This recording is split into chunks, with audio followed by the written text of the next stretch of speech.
هو شو صار عم مزبوط، بيجوا بنروح كلنا بنتجمع عند العروس، بيجوا اهل العريس بياخذوا العروس معهم، بنروح كلنا سوا على الكنيسه. صح. ده عشان احنا يبقى هونيك في زحفه وكذا وهيصه وكل شيء، لانه نحن من طرف العروس. لو نحن من طرف العريس بنبقى مع العريس وبنجي مع عند الكنيسه. الا اذا كنا قراب من العريس ممكن نجي مع اهل العروس عند العروس. اوكي واضح؟ ولا لا لا لا لا لا لا لا لا لا. الكنيسه يعني. هلا جينا على الكنيسه. اوكي هون شو بيصير؟ بفوتوا مين اللي فاتوا؟ مين اللي بص فات؟ هناك وقول لي مين اللي فاتوا. ولاد الصغار اول شيء. لا العائلة. اخر شيء الولاد الصغار، الفي دول جم اخر شيء. رح اقول لك كيف بفوتوا لان بالاجمال كل عرس شكل. طيب ماشي. اوكي بس هن شبينه اهل العريس واهل العروس صح بالاجمال، وبترجع العروس بتفوت اخر وحده، بيبقى العريس ناطرها على المذبح، بتفوت لعنده على المذبح بتبلش العرس. هلا في بينقرا قصص من الاناجيل، رسائل، هالامور اللي بسموها الليتورجيه، وبنرجع بيوصل الوعظه تبع الخوري بيحكيهم للعروس، بيحكي للعالم، بس يخلص ببلش اذا فينا نسميه السر تبع الزواج، يعني النعم والعهد اللي بيقولوا نحن بيضلوا منيح لبعض ويساعدوا بعض وكل هودي. التفاصيل. ايوه انا بقى كان عندي سؤال انا كنت بساله، هو ده بيعملوه في والتكليل. كل فرح؟ ايه كل بس فرح. انا مش كل فرح بالعرس. انا اقصد ما هو قصده فرح عرس. فرح بس يعني انا كنت العرس. مركز قوي في الكلام عشان انا اول مره اسمعه، فانا مركز قوي في الكلام واثر فيا بصراحه، اللي هو يا رب يعني اتمنى ان كل ده يحصل ايه ان شاء الله. ان شاء الله. ما تزعقش. انا زعق عشان الكاميرا.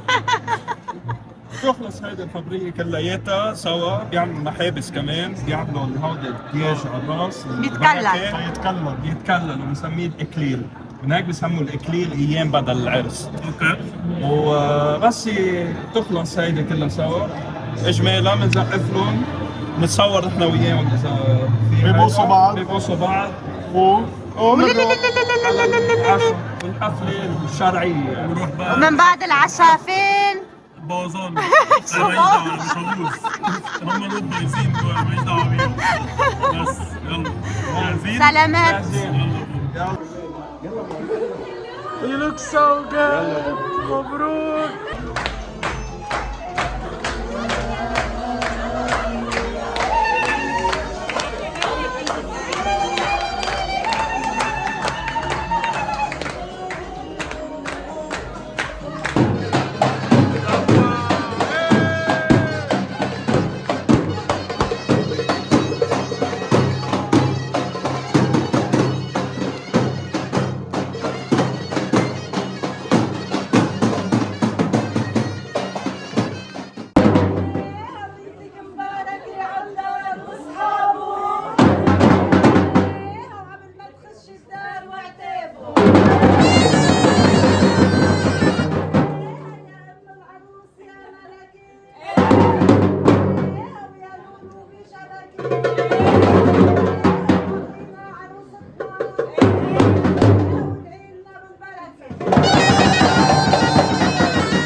طيب اللي هنتفرج عليه دلوقتي ده اسمه آويها. آويها اللي هو بيبقى أهل العروسة بيدعوا لها بطريقة ما، والناس كلها بتبارك للدعوة اللي هي بتدعيها. دلوقتي زفة تحت البيت، بعد كده نتحرك على الكنيسة.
خلصنا الفرح على خير، والنهارده يوم الحد.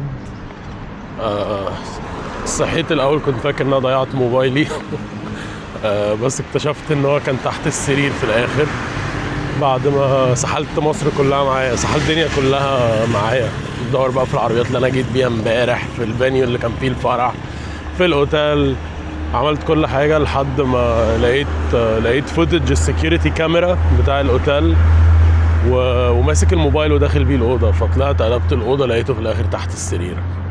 المفروض ادور هناك الاول. anyways النهارده الجو حر بقى شويه، فقلت اكيد الناس هتبقى هربانه على البحر، فبفكر ان انا اطلع دلوقتي على